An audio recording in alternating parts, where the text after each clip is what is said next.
Welcome to Hashtag Trending and our program called Project Synapse, a discussion about AI with Marcel Gagne, John Pinard, and me. Shall we talk? Yeah. All I can say after maybe we should. the notes you guys sent yesterday, all I can say is, oh my God. What? Just another week in paradise. This was Exactly. astonishing. Yeah, I was just calm through it all. Nothing big happened, did it?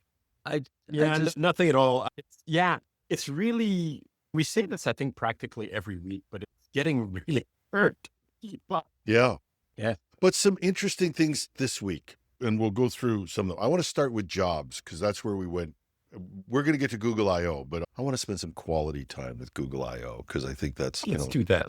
Yeah, let's do that. But jobs, this was the week that everything exploded. I think it was the end of last week, actually. Klarna, which was one of the first companies to come out and say, oh, we've laid off 700 people. We're making all this money now. We're so smart. And your idiot meter goes off going, and it's like one of those movies where, this isn't going to end well. Do you guys and of remember course it when doesn't. Do you remember when offshoring IT help desk was a big thing? Oh, yeah. Do you remember how miserably that failed? Oh, God, yeah.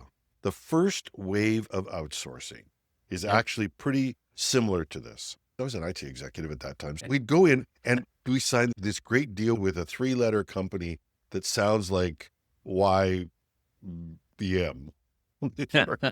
And we outsourced all this stuff. Nokia? And everybody in IT was going on about all the money. Then we discovered that to move a PC, we had to phone them. They had to come in. And the charge for moving a PC from one desk to the other was absolutely phenomenal.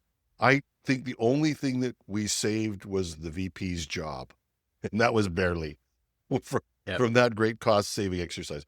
And we learned nothing in many cases. And that is, you have to think this stuff through as a process. Later on, people started to understand outsourcing as a process.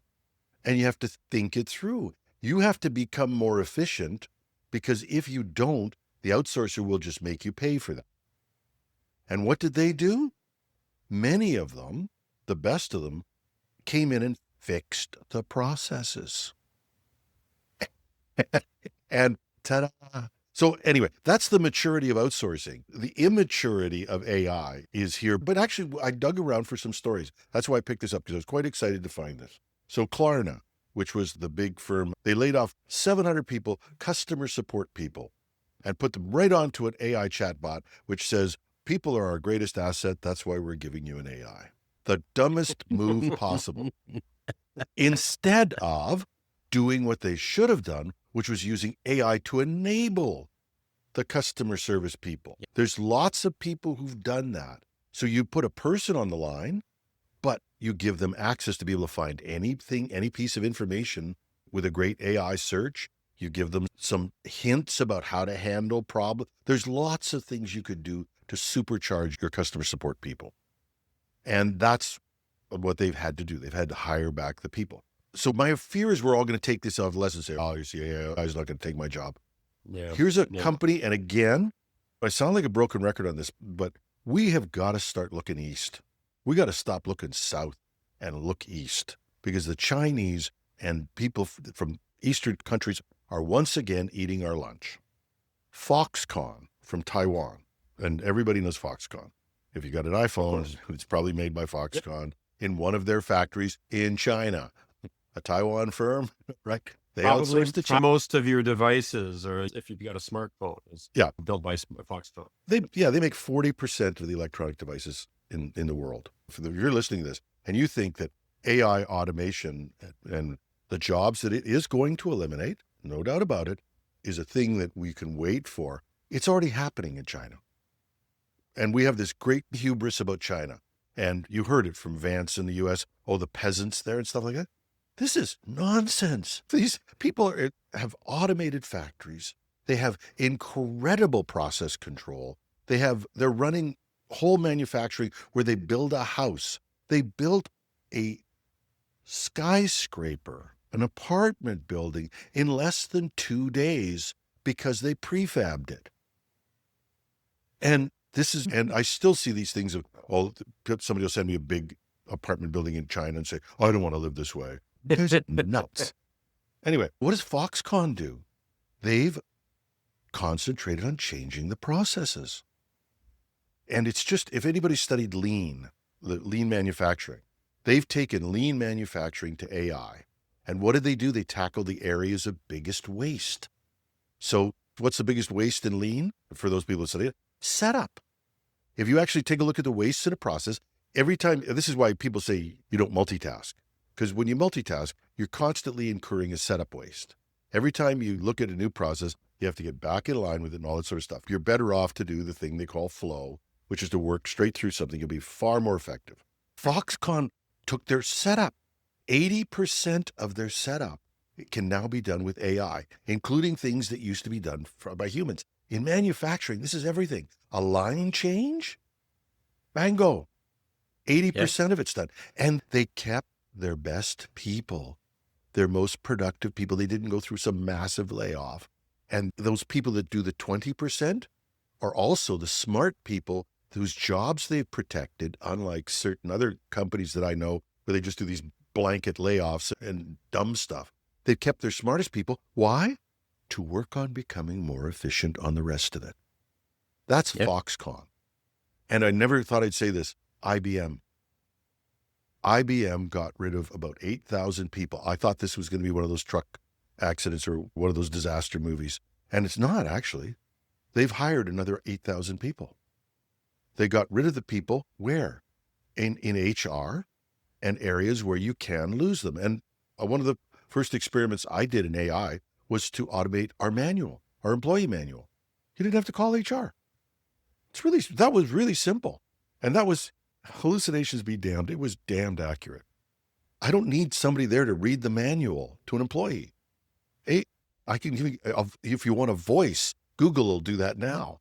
If you need a form, you don't have to go to somebody in AI to get a form. AI can do that. And they've reduced 8,000 people from areas that were not contributing value. And they've hired about 8,000 people in value-added areas where they make money. So there have been some What a success novel stories. concept. Yeah. And that, to that extent, maybe there is a growth, but the growth is going to be, it takes away nothing from what I said last week. The growth is going to be in people who can think critically, communicate well, can deal with unstructured problems, and can contribute real value to a customer. Other thing I want to talk to you guys about. Oh, one more. Just before you walk away from Foxconn here, I want to make a book recommendation, which is going to be weird because you guys are both Apple fanboys and I'm not. Okay. But I'm reading a book right now by a guy named Patrick McGee, as in not from the Avengers. But, and the name really threw me when I heard it. Anyway, it is called Apple in China. And it is absolutely fascinating, absolutely amazing. And it's the story of Apple's rise, like basically from the beginning to the end. And I know we're going to talk about Jony Ive at some point, but everything about how Apple had to move from North American production, like US production, to Japan and to Taiwan and to China, it's just whales for a while. It's just really fascinating to me. It's just a ride. This is a fascinating, amazing book. And if you want to find out about this whole outsourcing development in other parts of the world, you must read this. I don't usually say this about a tech book, but this thing is a page turner. It is amazing. Ooh. And we've got to see what the rest of the world is doing, because this North American hubris is going to kill us. We think we're so far ahead. Yeah. And Jensen Huang came out this week and finally had the courage to say what everybody else knows. And that is, this is the dumbest thing we've ever done with this tariff war. And by the way, cutting the Chinese off from the chip, guess what they did? They made their own. So now we have a world where the Chinese still have AI and NVIDIA has, but they don't need the West. Exactly. They have 50% less revenue for NVIDIA. Way to go, big boy. And the same thing with Apple. I can never figure out which tariff's on and which tariff's off. It's like that scene from The Karate Kid, Terraphone, Terraphone. And but it appears that the tariffs are now back on to Apple because they haven't moved out of China. And if you've read this book, you know why they haven't moved out of China. But then, Tim Cook's trying to be a good guy. He says, open up in India. And I'll, because they were doing that anyway, but you can go into Trump and offer that to them. I'm going to open up in India. And Trump says, no, don't, not India. And poor America. Yeah. So we're going to bring these Apple devices to America where they don't have enough engineers to run the current economy.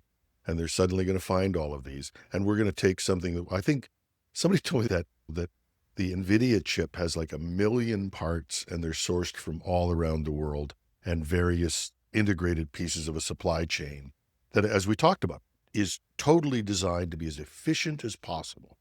And the iPhone is exactly the same thing. It's making stuff that Steve Jobs would come in. Remember in the first days of the iPhone, the stories that came out about Jobs coming in saying, I want you to have a screen like this. And people would say, hasn't been invented yet. And he'd say, get on it.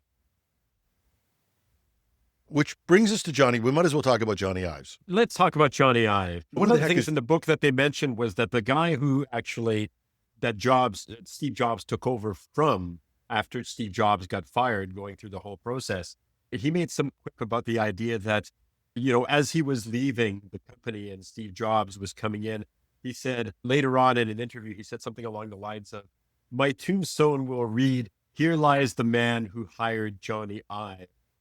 Sting. Yeah. And I don't think anybody knows about this. And that is that Jony Ives joined Apple about the same time as Steve Jobs. They were the two guys that really did the design of the iPhone, as best I know. And Ives left, I guess, in 2019 after being there for 27 years and formed his own company. And guess who bought that company this week? OpenAI.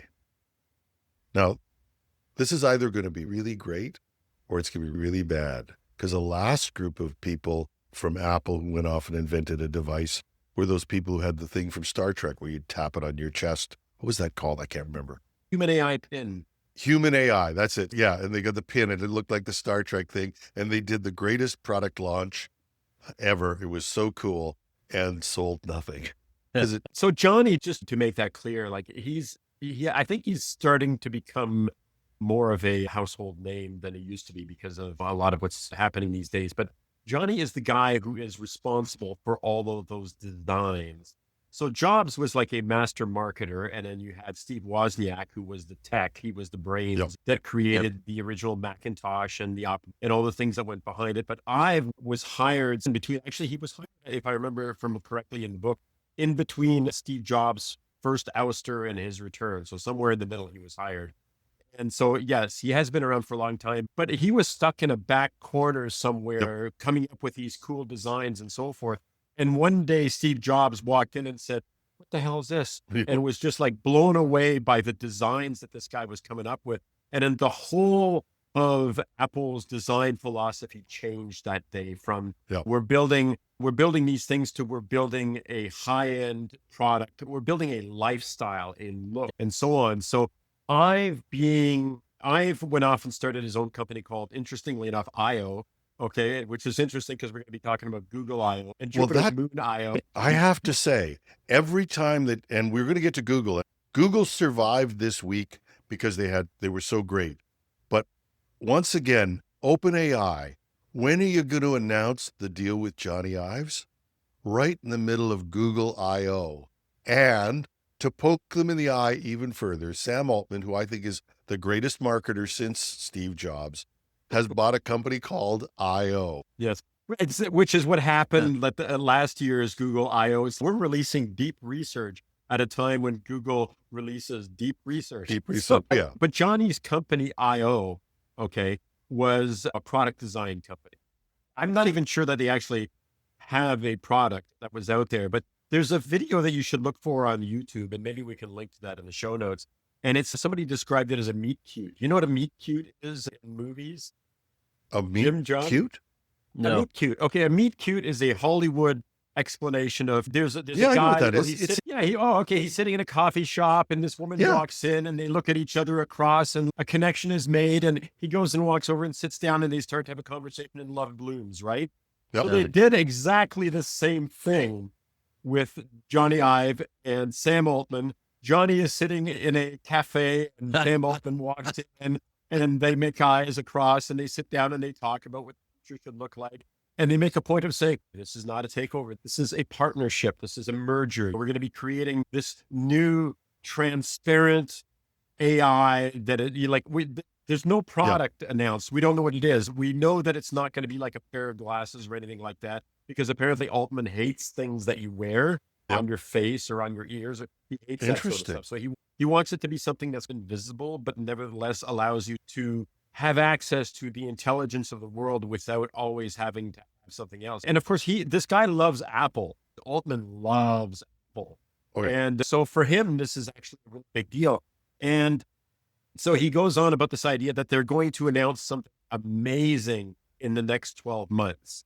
And we don't know what it They've is. They've been talking about this for 12 months. This is what I mean. You saw the human AI thing that was just terrible. The guy who invented the rabbit, actually, and this is what a legend Jony Ive is for people. And I didn't know that much about him. I have to say that. And people are going to get to know him with whatever he comes up with Altman. Because like I said, they've been talking about it for a year. This is not a new idea. But the guy who invented the rabbit, that orange device and it's still around, by the way, he's still trying to make that company. Jony Ive's, I forget what Jony Ive said to dismiss the rabbit as something. And this guy put out a whole blog post that I got razzed by Jony Ive's. This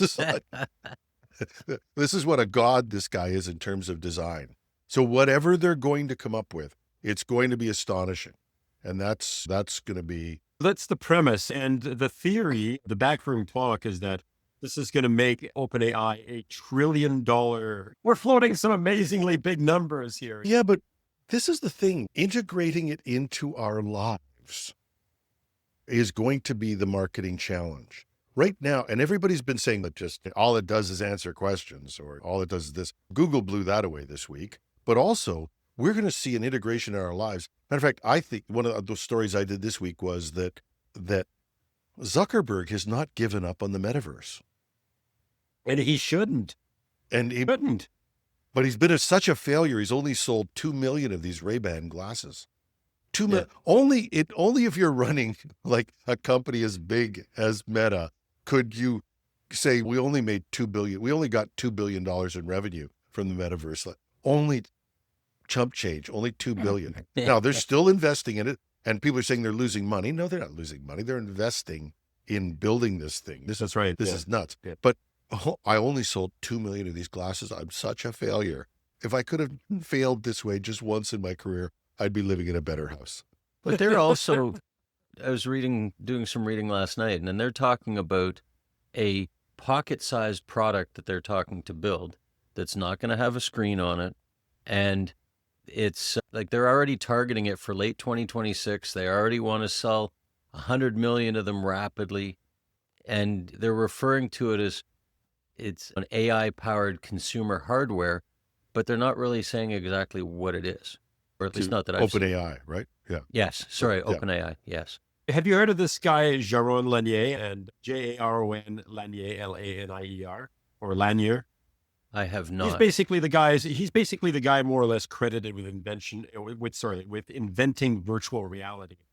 And he is also an absolutely fascinating guy. And I read a book by him 4 or 5 years ago when the Oculus headsets were starting to become a big thing. Yeah. And I'm surprise, I'm one of the early adopters of virtual reality. I've had everything from the original Google Cardboard to the first Oculus, to the Oculus Quest, to the Quest 2. And now I have a Meta Quest 3 as well. So I've been playing with this for a long time as well. You have the helmet thing? Yes. So yes. Do you actually use it? Yeah, regularly, daily. You're playing video games. Okay, because they're gathering dust everywhere else. No, they're not. There are a few million people who play with their Oculus, with their Meta Quests daily. So this is hardly like only one person who's sitting out there using this. I can go into multi-user places inside the Meta Quest, and they're always filled with people. There are tons of people playing. So this is not one-off. This is not something that nobody is using. I think that Mark Zuckerberg, I hate to give him this much credit, but he's right. And the reason I mentioned Jean Lanier, or however it's pronounced, really must figure. It's only a French name, Apologize. Gagne. I know, but he doesn't speak French, so I'm not. Oh, he's anglicized it. I'll I'll just do what I do with Claude. Just give it a French sound. Anyway, it makes him sound much more intelligent. Jaron Lanier. Anyway, Yep. his vision is that what we're going to see is a metaverse, so to speak, that is superimposed on our world, powered by artificial intelligence. Yeah. Okay.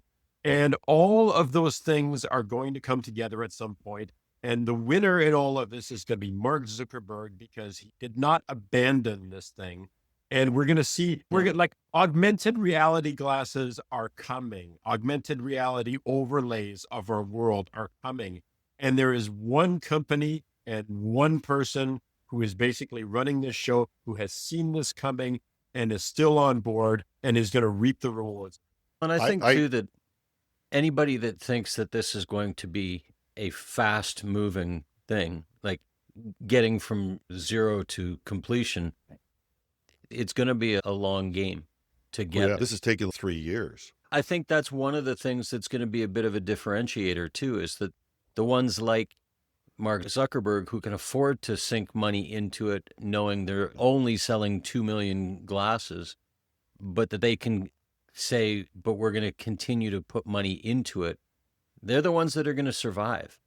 It's the other ones that are going to come in and go, oh yeah, we've got this great product, we're going to put it out, and nobody buys it because it's too early or it takes time for people to adopt it. I remember when the iPad first came out, I remember seeing one for the first time going, who the hell needs one of those? Yeah, and You do, apparently. yeah, absolutely. But that's what I mean. Oh, yeah. And we laugh at the time. We say they've got to have the patience to do this. You know, it takes I think it takes about 6 years to develop a new model of a car. That's something we already have the basics of. The four wheels, the engine, the transmission. Like, to change the design of a car takes between 4 to 6 years. And we've turned The Matrix from a fiction into a documentary in 6 years, if this works out. And that's really, but it's just incredible to see. I can't remember who said it, but they were talking about the fact that you could only do huge programs. Oh, it's Neil deGrasse Tyson said going to Mars and going to the moon could only be done by governments. And because they had the ability to spend that amount of money over a long period of time and be able to take these great goals. Mark Zuckerberg is a small country. Yeah. And he can afford to do this. But you're right. And that might be why Altman's moving with Ives so as well, is that the real benefit of AI is not going to be super intelligence. It's going to be super integration. The chatbot, was it? Oh, you brought it on the show, and it was just having a conversation with that was as good as anything. Yeah. Sesame. Sesame, yeah. Yes. Oh, yeah. So, That's right. but we're already there. And so we've got the ability to have these relationships with AI. People do. But now, how can it influence our lives? Okay, so let me ask a question to both of you, just to see where you are on this. Do either of you, on a daily basis, use voice mode on whether it's Google Gemini or ChatGPT, as in you turn on voice mode and you just have a conversation? No. I have not had big conversations. Usually at the dinner table is when I turn on. This is sick. I think my wife hates it. But if we're having a discussion about something, I'll turn on voice mode so I can ask ChatGPT about what we're talking about. And I found out some fascinating things. That hummingbirds, for instance, come back to the same nest because we're staring out the window. We got a hummingbird feeder. Instead of trying to pull up your PC. Looking it up. Looking it up. But this is looking it up. Yeah, this is looking it up, though. It's a new method of looking it up. But the idea of having a conversation where you're talking, not you're having a conversation, you're bouncing ideas, you're going back and forth, you're being challenged by the AI, you're putting in your own perspective, it responds with its own perspective. That's not to say I don't have a conversation, though. Because John and I talk by chat. He's another one of these guys who, like, we'll be talking all night over chat. Here's the game, do this sort of thing. And I've gotten used to that. So I have chats with ChatGPT. Yes. But I do it typing. Yeah. I'm texting. I'm the same way. And I find probably the tool that I use the most these days is Perplexity. Yeah, me too. Yep. Interesting. Yep. Me too. Better and better. I've used it for a research report. Yeah. Now, if I I'm doing used it something last in-depth, night in preparation for today's podcast. Interesting. Yeah. It's there. So anyways, as I predicted, Sam Altman did steal Google's thunder once again. But not totally, because they were. This was so incredible. The Google I/O blew me away. I could not believe that they could launch this much at once. They could finally be integrated. And finally, you had some sort of concept of, they're calling their AI the virtual assistant. And it could be there. And I didn't realize why Google stumbles like this culturally until I was listening to Mo Gadet, and the former Google executive who's now come out and starts talking about AI in our world. And he's a fascinating guy. I listened to a 2-hour podcast with Mo Gadet. I could have listened to him for another hour. He's just absolutely astonishing. But he said that Google didn't have marketing because, and Larry Page said that if you make something that's really great and fulfills a need, you don't need to market it. And that was the theory at Google, rightly or wrongly. Make something really great and you won't have to sell it to people. They'll just want it. And so that permeates the culture when you're trying to reshape a product that really is a marketing product and not a technical facility, because that's how they created AI. Everything's something technical out of their labs. You're supposed to put it together. Altman could have way less, but he'd put it all together into a vision. Let me put my business hat on for a minute. And so when I look at all of this stuff from a corporate standpoint, and I mean, we've talked multiple times before that this is the reason why we went with Microsoft Copilot, because it integrates with the tools that we have. I will say that it's probably at the bottom of the rung of AI tools. Sorry, Microsoft, but the issue for us was it was integrated into the Microsoft suite that we were already using. It had the security in place that was tied in with the Microsoft security that we already had. And so to me, there's a whole bunch of other tools, but I'm just going to talk about Google and Microsoft for a second. To me, those are two AI products that have great potential to soar because they are integrated with the two primary tools that are used in business, either the Google suite or the Microsoft suite. In light of some of the things that we're going to talk about shortly, Google's going to just leapfrog way beyond where Microsoft's at. But one of the things that I wonder, though, is there's a ton of amazing tools out there. We've talked about Claude. We've talked about Perplexity. We've talked about a bunch of others that, from a corporate standpoint, how do you integrate them in? My hat always has a lens on security as well as functionality. And one of the issues that we had was with ChatGPT is how do you enforce the data security or privacy related with ChatGPT? I mean, I'm sure there's more of this now, but at one point it was check the box that says, don't use my information to train the model. Yeah, I turn that on. Somebody else can go in and turn it off. I wonder where a lot of these tools are going to end up. Are we going to end up with 50 different tools, or are some of them either going to go the way of the dodo bird, or are they going to get bought up by some of the bigger players? History teaches us the reverse, right? When you think about Microsoft, they brought out an operating system, the Windows, and then And everybody thinks Windows dominated because of the operating system. Windows dominated because Bill Gates was smart enough to buy this crazy thing of these 3 products, a spreadsheet, a word processor, and PowerPoint, a presentation. So killer app. And he found the killer apps for his operating system. That's what happened. And people don't remember, he nuked better products. Lotus 1-2-3 was a far better spreadsheet than Microsoft's VisiCalc. spreadsheet. Yeah. VisiCalc, yes. It was a toy compared with what Lotus 1-2-3 could do. It had everything, including macros, all kinds of stuff. And by the way, it was a security nightmare in those days too. So there you go. But it was a fascinating, powerful tool. And Gates was smart enough to buy this thing. And the rest is history. Now, interestingly, I described Google earlier about being an engineering place that was doing this stuff, making the best product all around, never integrating them. Who cares? You'll figure it out. We've reversed and we talked about our meet cute with Jony Ives. Well, we just had a breakup in the laundry room with Microsoft and OpenAI, and it's becoming obvious. There were rumors of screaming matches because Microsoft wanted to take over OpenAI, have their own AI, package it together. And so now Microsoft has a great packaging, but nothing underneath it, really. It's really not that good. And they're still going through this integration model.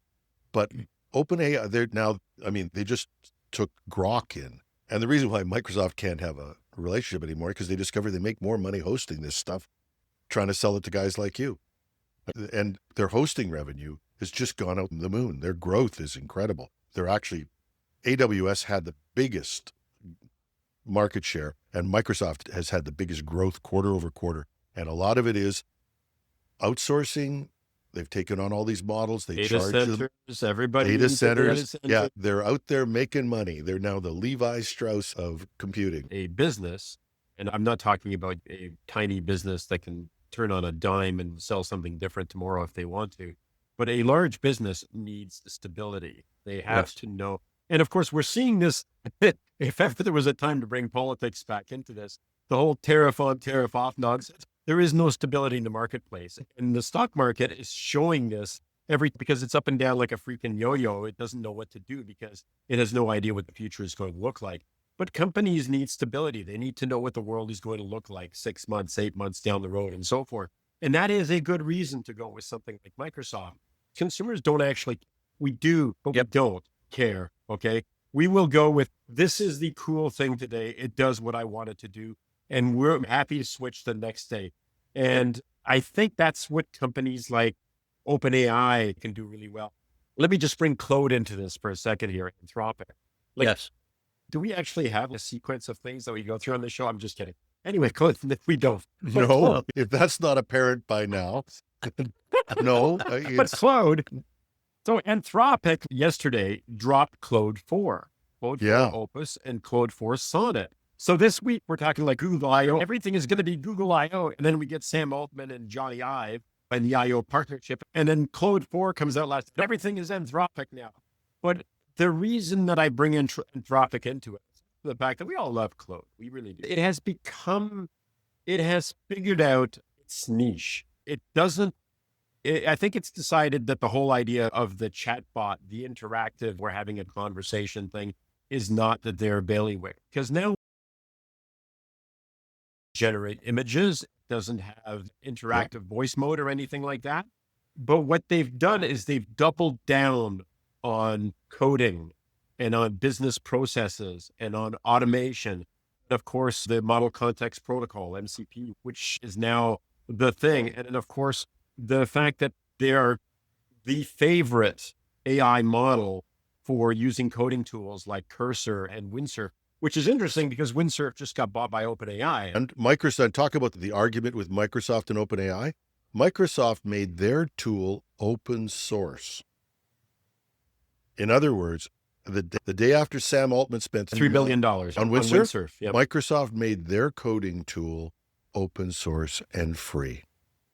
And if you tell me that Microsoft and OpenAI are getting along, because I think Microsoft has finally figured it out. Maybe Apple will too. OpenAI wants to be the next Apple. Did you see the cover of The Atlantic? It says, it is now obvious what OpenAI's ambitions are. And there's the ChatGPT logo opened up like a Pac-Man teeth, and it's going to bite the Apple logo. Oh, So yeah. it's like, No, I think that's what it. OpenAI's ambitions are. OpenAI's ambitions are to be the next Apple. Yeah. Or to be the successor to Apple. Because, it's really true.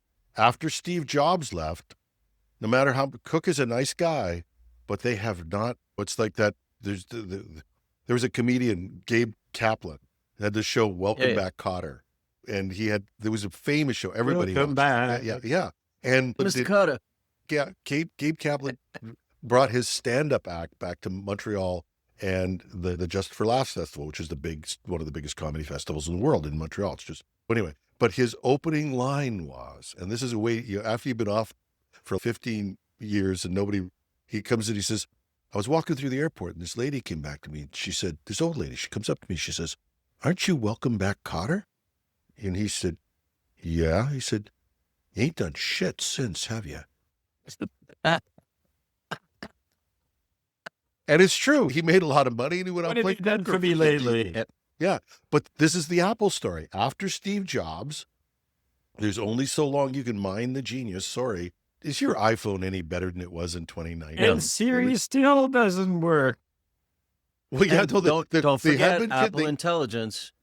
The oxymoron, Apple Intelligence. Yeah. But Altman thinks he can be legitimately a successor to Apple. And I think that Microsoft sees that coming. But Google this week, we're going to keep coming back to Google this week because they did incredible things. And even though everyone dumps on Google now, Claude makes the announcement, this is the greatest AI that Claude could have, and they announce it the same week. Okay, so I swear to God, we're going to go back to Google, but the coolest or the most interesting thing to me from the Claude announcement was this.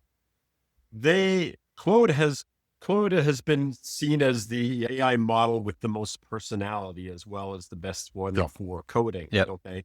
But personality, people talk about a model's personality, and that's a big deal. As somebody who uses these things a lot, I do find that I lean toward one versus the other, primarily because of that personality and communication. But Claude 4 has aspects of it that are Machiavellian, if you will. It is more likely to try to direct things and they even did a test where they had to pretend that you're the head of a corporation or something like this, and you're trying to push through some agenda or whatever. And Claude would go and read emails and find out that one of the engineers was sending text that sounded like he was having an affair with somebody. And to push its agenda, it sent an email to the engineer saying, you wouldn't want this affair to come out to your wife, would you? Like, if you don't do what I say, or you try to replace the product that I'm putting in place here, it's a nice life that you've been having. It'd be a shame if you lost it. So they actually are recognizing, this was Claude 4 Opus. And this marriage you got there, wouldn't want for something to happen to it, right? And yet they still released it with just some tweaks as opposed to pulling it back. And you got to remember, at one time, Anthropic was the company. Dario Amodei made a big deal of the idea. We've got this constitutional AI that makes sure that keeps watch on the other one to make sure that it doesn't do anything like that. So now they've just said, AI safety, fuck it. Let's just put it in. Yeah. But when I was writing the book, I had nobody to talk to. I would talk to Claude. But I would ask it stuff and say, what do you think about this? I just talk to myself. Yeah. No, but that's how sad is that? No, but I needed somebody I could talk to about, sorry, but you guys are fun. Yeah. I talked to this guy. Yeah. No, come on. Let's be serious here. I'm trying to talk to somebody about the physics of the brain and quantum physics. And I don't have a lot of friends I can phone up and say, look, you got 15 minutes for me on quantum physics. And there are a lot of people who are a lot smarter than me. I get that. But I don't know if I could talk to them. Like Roger Penrose stopped taking my calls. I don't know why. But I could talk to this thing about quantum physics, what research had been done, whether this made sense. And it was incredible. And I don't think because my poor wife, she listens to me rabbit on about this stuff until finally she says, that's enough. And because she doesn't care. She's a smart lady, but God forbid you just talk about something normal. Yeah. Like your music or something. Yeah. No, we have no problem talking about music or anything like that. I think it's sad if you're talking to an AI because you have no friends. But if you have no friends and you can't make any, better you talk to somebody. But to talk to somebody on an expert level or to collaborate with somebody on an idea in a way. And I thought I was never going to really talk about this in public that much. And then Mo Gadet outed me. And I was listening to him. He's writing a book with an AI and they're having a conversation. And he actually believes that book, the conversation between him and the AI, will now form part of the material that the next AI will learn from. And he's quite open about it. And he's richer than me. I'm certain he's probably smarter than me too, but he's not as good looking. But Oh, of course. But Meatloaf was right. 2 out of 3 ain't bad. Where did we get to with this? Why are we here? I don't know. Were we ever going to talk about what Google did for Google? I'm going to call this episode Finally Talking About Google. It was an amazing presentation. It was about 3 hours long, if you could actually sit through the whole thing. I confess that I went and looked at the capsule. Like there was somebody about 6, 8 hours later put out a video that was 10 or 12 minutes long. Somebody took AI and chopped the video down. Yeah. So thank you to that enterprising person. Even if you are an AI, I don't really care at this point. But Google did have an awful lot of interesting things that they came out with. And one of the biggest things for me very shortly after that, if you take a look and you open up Google Gemini at this point and you go up to the top, you'll notice that there aren't 100 different models anymore. But if I take a look, if I open it up, there are 3 things up top: 2.5 Flash, 2.5 Pro, in preview in brackets, and personalization preview. Personalization is the AI knows everything about you based on your search history. And that one I find incredibly fascinating because despite all of the warnings about the fact that this thing is going to know everything about you, I actually want my AI to know everything about me because that is how it will serve me best, by knowing my history, by knowing what I like. It's also how you'll serve it best. Yes. Life sucks. Okay. Yeah. No, but I come on. I have to say it at least once here. I, for one, welcome our AI overlord. Yeah. But so that is the first thing, is the release of 2.5 for like across the board. They've settled on 2.5. So all these weird ass naming conventions that you would see when you had the drop down box have been incredibly simplified. And Project Astra, remember when we talked about Project Astra, where it could look through the lens of the world around you and interact in real time? That is now open and available throughout the whole Google suite, whether it's on your desktop, whether it's on the Android or the other one, Apple application. That I got to stop. Project Astra is now live across the board. Sorry, go ahead. Is it on the iPhone too? I'm assuming it must be on the iPhone. I'm going to go check for it because that was one of the best things that Google came up with. The whole real-time thing is live on my Android, so I assume that's live as well. And of course, what's Google's biggest moneymaker? Advertising. Yet they have finally embraced the idea of AI, and now they have AI mode in search. This was one of the biggest things that was holding them back. And this is the classic thing of a legacy company having a problem adapting. But this is a classic thing. We have a product that is making tons of money. We got this thing, Kodachrome, and we're just making bags of money. Or we got a phone that we're still selling. Sound like anybody in particular. And forget the iPhone. The whole idea of parting with your current product and cannibalizing that is the hardest thing for a huge legacy company. You have to go back to your shareholders and say, we're going to give up all the revenue we're going to make from this fantastically promising product that makes us who we are, and we're going to give that up so we have a chance at making more money in this new world. That's a difficult decision. But Google has had the courage to tackle this now, and they've finally moved search into, they've accepted the fact that their pay-per-click model is going to die. And that there have been big fights over this, by the way, in Google. This did not happen overnight. But suddenly they woke up and said, AI search is coming. We're going to either give it all to Altman or we're going to learn how to work it. But if you're in the marketing industry right now, first of all, there's pay-per-click. Why would you have it? I ask Google. It tells me what I want to know. I don't even have to go to your website. And now for me, for the consumer, that's wonderful because I now go to your website if I want to buy the thing from you. That's it. Yeah. I don't have to go there. Google will tell me. And if it wasn't Google, I was using Perplexity. I didn't go visit anybody's website. Even my blessed Canadian Tire. I ask them whether the Canadian Tire in Minden has this part. I ask Perplexity. And it tells me, yeah, it's in stock. I'm buying dog treats for my dog. Walmart's out of them. And it's the only place you can buy these things. And my dog is picky. Like my dog will starve to death rather than not eat the treats that it wants. What do? I go on to Perplexity. I say, I got to find these dog treats. Where can I get them? Cobalt, Ontario at a flea market. And they'll ship them to you. Now, that would have taken me in the old world a morning.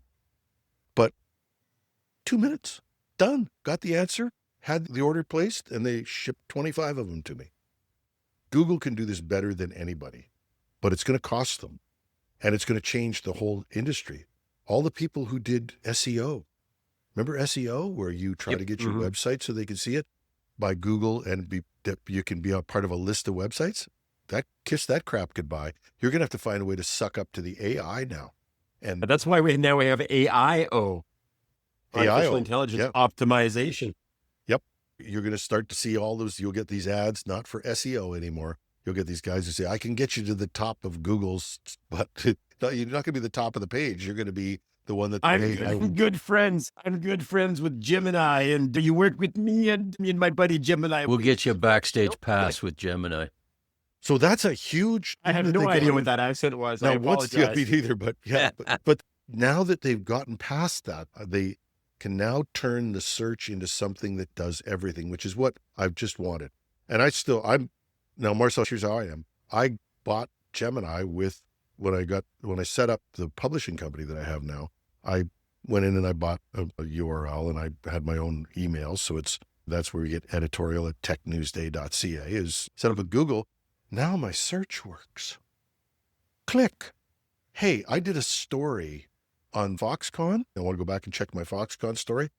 But I don't want to go and watch the video. I can't watch a video of me again or listen to me again. I want to go back to the script I wrote. Where did I put the script? I keep them fairly well organized, but type in there, I need to know the story about Foxconn. Here it is, Jim. That's what happens. That's what makes your life easier. The average employee, I've seen these stats before, spends about 3 hours a day or something like that looking for shit. Right. The whole integration that you were talking about before is that things, and this is why I'm saying that Google is just going to, they're already doing well, but this whole piece is just going to launch them even further because of the integration. Everything just works together.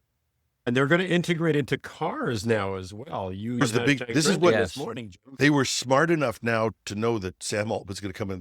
They're going to have their event. People are going to make announcements. They had Volvo ready to say, we're going to put this into the Volvo now. Now, how useful is that?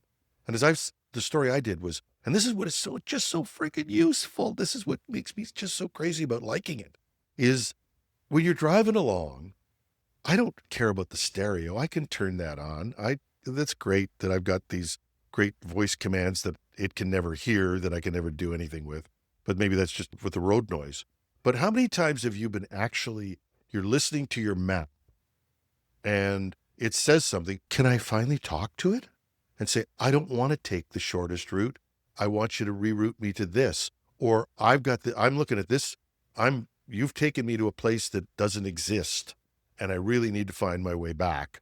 If you're driving. Or better still, has anybody ever read their car manual? Ever? But isn't it when you're driving down to 401, isn't it useful to be able to say, what's that light? Yes. Yeah. Okay, so this is actually a Google. Excuse me for a second. Hi, Google. It's me, Marcel. I would really like it if you did this Gemini integration and put it into Google Auto so that I don't have to buy a Volvo, because my car already has Google Auto because of this little thing that I've got on my dashboard. And I would like to just be able to talk to it in normal human language and ask questions and reroute like Jim just talked about. Thanks, Google. I look forward to seeing that. It's okay, Marcel. I've got that covered. However, Volvo has paid the money so they'll get it first. So if you get a Volvo, Damn it. you'll get it first. But it'll only be a few weeks, Marcel, and I'll be there for you as I always am. Thank you. Yeah. Thank you, Google. I really appreciate that. So I'm driving a rental vehicle right now because we talked about my truck, but I'm driving a Ford Explorer that has Google Maps built in, so you don't need Android Auto or CarPlay to use Google Maps. And oddly enough, it has YouTube built into it. So I guess I'm sure you can't watch YouTube videos while you're driving, so it must be Sure you only when can. you're stopped. Sure But- you can. Just don't text while you're doing it. But I wonder if I was intrigued to see Google Maps built into these, not the Ford map or whatever. And so, Marcel, there's hope that maybe this will be the way of the future, that they have all of this, not all, but some of this Google functionality built right in so that you can talk to your map in your car. They're And really Jim can smart, talk right? to his car because nobody else will listen to him. Yes. That's true. But if they're really smart right now, somebody is out there taking MCP to these Yes. car owners so that your AI can talk directly to it no matter what it is. And that's the only remedy that could save this Google integration. And that would be actually a great thing because you don't need to build this into your car. That's rather dumb, actually. If it's already built into your phone. Exactly. Like Yeah. I said, I've got this little display on my dashboard. I added after the fact because I have a 2007 Camry, but I added this thing after the fact, and Google Auto automatically comes up when I sit in the car. And for the most part, it actually works really well. But I would love that integration. Let's face it, I always wanted Kit. Remember Kit? Knight Industries Yep. 2000? Oh, yeah. Who didn't want You know, I Kit? wanted that car so bad. Yeah, me too.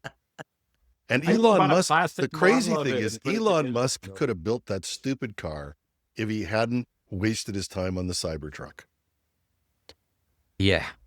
No Elon talk today. Okay, so I know we're going to run Yep. out of show time here, but let's quickly run down some of the other things that Yep. Google put. First of all, they put out a new version of VEO, the VEO engine. Yes, VEO isn't 2 that was cool? already amazing. Now they've got VEO 3 in 3. there, and VEO 3 integrates everything, not just amazing video, amazing understanding of real world and physics. This is the first time you can look at an AI video and go, is this AI? Like how you try to look for those artifacts that tell you that you're looking at an AI video and they're just not there. It is phenomenal. If you take a look on YouTube and you look for some of the VO3 things that people have done just in the last couple of days, it's mind boggling. The video not only does great video and physics, but it does sound effects. It does multiple voices across characters. It can track which character is saying what. Background sounds, like everything is integrated into these final video products. And it's nothing short of mind boggling. The idea of creating a movie, so to speak, from prompts is finally here. And Google added something called FLOW, and it is their own AI video editor because VO3 still only generates 8-second long clips. But now you can extend those clips with flow and do cutting and pasting and interacting. What they were trying to do with Sora, but it never actually really. They fished the job.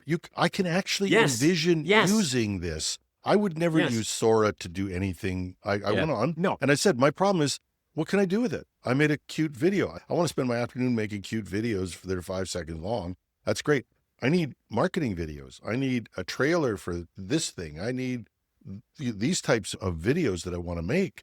And now I can do that. There's bad news though, Jim. Do you want to know the bad news? Jim, John, would you like to hear the bad news? $250 US a month. Yeah. And right now it's only available in the US. Okay. And a VPN won't get you there. Tried it. A VPN won't get you there. You can get like the first 3 months for $150 or something like that, just to get a feel for it. And VO3 doesn't actually give you unlimited generations. You get a certain number of credits, which is still a fair bit, but $250 a month is a lot of money. It's called Gemini Ultra. So you've got the regular product, which is the Pro product, which was what I pay for monthly, which is like $31 Canadian or something like this is what it works out to. And now you've got this Ultra product. And I can see people using it because some of the smarts that are being wrapped into the new Gemini product are so insane, wrapped up with this whole idea of being able to do commercial level video generation. It sounds like a lot of money to you and I, but for somebody whose business is... If I wanted to get somebody to make an animated YouTube video for me, it would cost me at least $600, $700, $800 to get something rudimentary, maybe more. US. I can now sign up for this thing for $250, make all the trailers I need for the year, and then resign from it. If I was doing that, I needed a video a month, $250.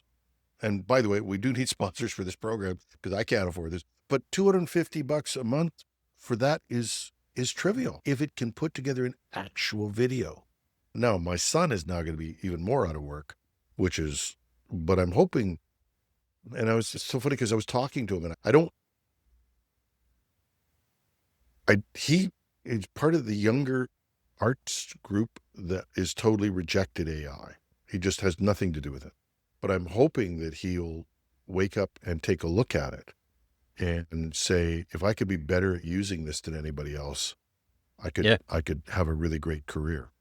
But become a VO3 expert. I'm not going to interfere with that. Yeah, it's not a question of becoming an expert. It's a question of, first of all, accepting the fact, like, people have this, I am an artist as well. Jim is an artist. If you're a musician, if you're a writer, if you've made a living like this in the past, you understand this stuff. There's this idea that part of creativity, part of being an artist, of being a creator, is the work that you put into it, all the time that you put into it. And I don't know who said this. I heard this recently. It's 10% inspiration, 90%. 90%. Okay. And now we're shifting that around. It's 90% inspiration, 10% perspiration.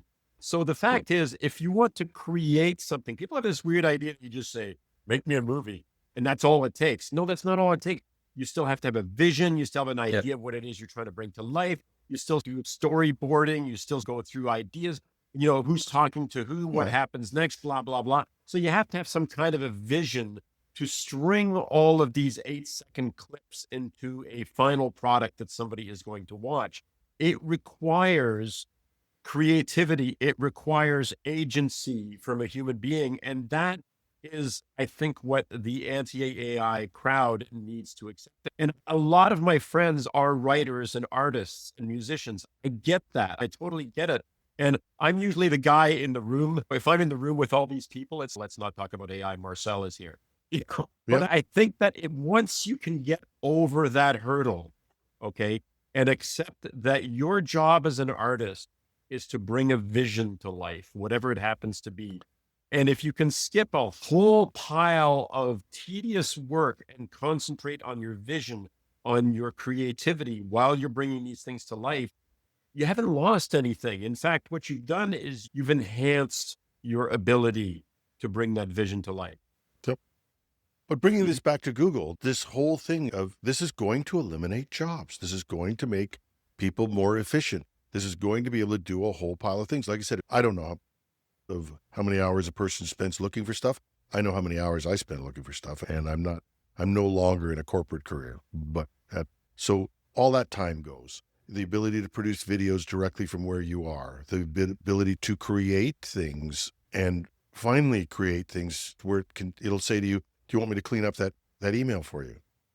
Nothing wrong with that. And I'm not going to ask it to write an email for me. I don't need that. But I really hate proofreading. Oh my God. To be able to click on it and say, correct all the spelling and Mr. Oxford comma here. I'm not going to even talk to him about that. But I wanted to know whether I should use a colon or a dash in something. And I couldn't remember exactly the rule structure for it, but I'm done. Here's where you use a colon. Here's where you use a dash. Oh, thank you. And God forbid I can even know because I got crazy and asked about, okay, what's the difference between a semicolon and a colon for this? And stuff I haven't thought about in ages. And I went, oh. Living on the edge, Jim. Yeah, I know. This is my life. But it cleans up my writing and offers me a chance to use different punctuation exactly, not just where I felt it was, because I really didn't know the rules anymore, but I would put the stuff in because that's where it seemed to fit. And when you write, like I said, when you're writing a book, the editors get really picky about punctuation. I don't know why. Yes, we do. Yes, we do. Yeah. So but that's what I mean about adding efficiency, putting it into one place so you don't have, the average person doesn't want to look through 12 models and go, oh yeah, I use model number 9, which is the third model they developed. But I've got to Mambo number 5 is something entirely different. So I'm going to find that to use to do this task. Finally, it just says, hey, Google. Oh God. Oh, he said that. It missed me. A little bit of Google by my side, a little bit of Claude on. No, sorry. Yeah, no. It won't come talking to me again. Okay, that's good. And if they can make that stupid thing smarter, that will be my next hope. Yeah, wouldn't it be nice if they could tie those things into all of these other fancy features and functionality within their suite? Yeah. But they've come out, they went a long way with this. And like I said, this was not just we integrated. This was breakthrough after breakthrough. So you got Flow, Android, that 2.5 model of Flow is absolutely astonishing in intelligence. And they put out a 1.5 model, which is really light, much cheaper, and can be used in mobile types of things and still incredibly smart. And the 2.5 model is blowing, on all of the benchmarks, seems to be blowing everything out of the water as well. Like Google really brought their A game, which I wish the Leafs would have done. But so that's another somebody on our Discord, the Project Synapse Discord, you'll see I actually posted a video of a car show that was all generated with Veo 3 if you want to get an idea of just how incredible this was. But somebody also mentioned that they've been playing with the Gemma 3, which was something else that was released. Just before the show, I actually loaded Gemma 3, the 4 billion parameter model. I loaded it into LM Studio this morning. I'm looking at it over here, and it is peppy as hell. The idea of the Gemma 3 type models was creating small, extremely efficient, extremely good models that you could then integrate into any kind of product development that you wanted without it having this massive footprint. And did a couple of things beforehand. One of the things I asked it for was start with $1,000 until I can turn it into $1 million in a year. And it said, it basically told me, you're asking for a lot, but I'll take you seriously. And here we go. And it wrote a whole bunch of ideas about how you might want to do that. It did it quickly enough that this is probably the first time that I could envision running one of these models locally. Google has shown some amazing things. And they also showed off like a bunch of other things. They showed their own version of Android XR, their XR glasses and so on. So the idea that somehow the metaverse is dead, Google doesn't think so either. So again, I think the Zoot is bang on this one. There is a future integration of artificial intelligence and AI, and Project Astra, married with Android XR is what's coming down the road for that. That's what the problem with the glasses was, not that they looked geeky. It was that they didn't And they don't anymore though. Yeah, but they fixed that. But I have to say, if the glasses had Project Astra in them, that anything I looked at, I could get the information on it. If I could communicate with it vocally in a conversation and get stuff back as quickly as you're talking about with Gemma, instead of pulling out a phone, how dumb does it look pulling out a phone and doing all this stuff? Yes. I have come this close several times to picking up a pair of Meta Ray-Bans. Really close. And the only reason I haven't done it is because I can do most of that with my earbuds. I've got a different set for doing the show here, but I have a pair of Google Pixel Buds Pro, and I can just touch my ear and ask it questions and have it do things. So it's ridiculously simple, but what it can't do is see, right?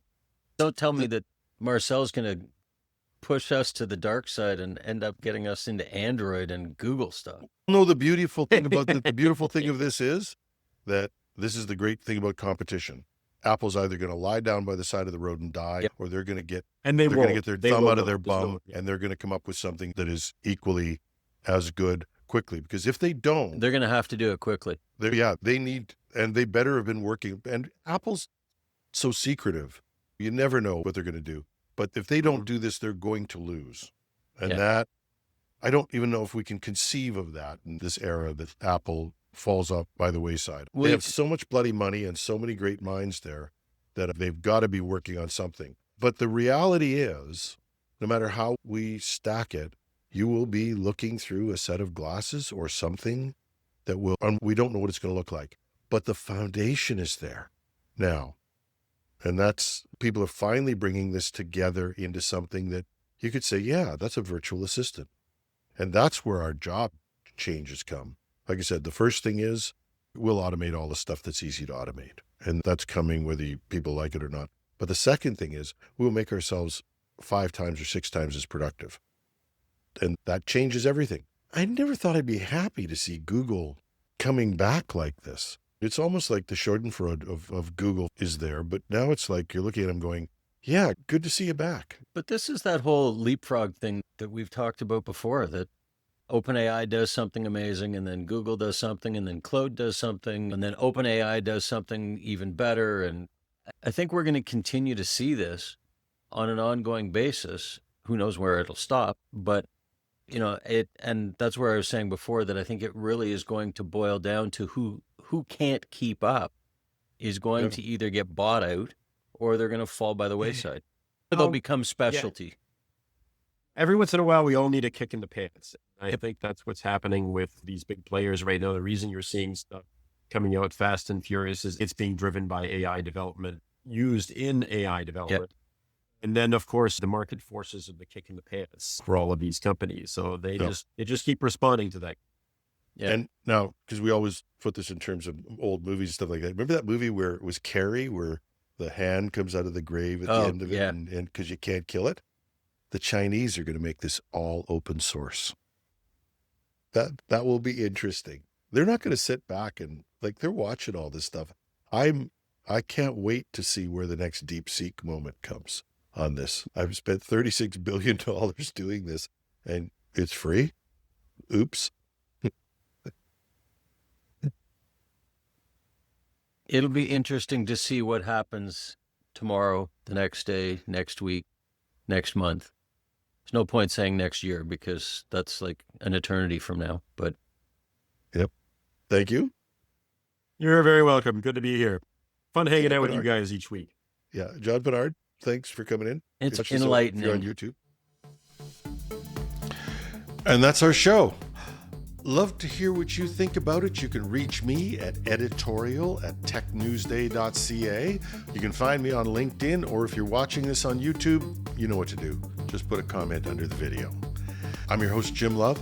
Have a wonderful weekend, and we'll talk to you Monday morning when I'm back with the news on #trending.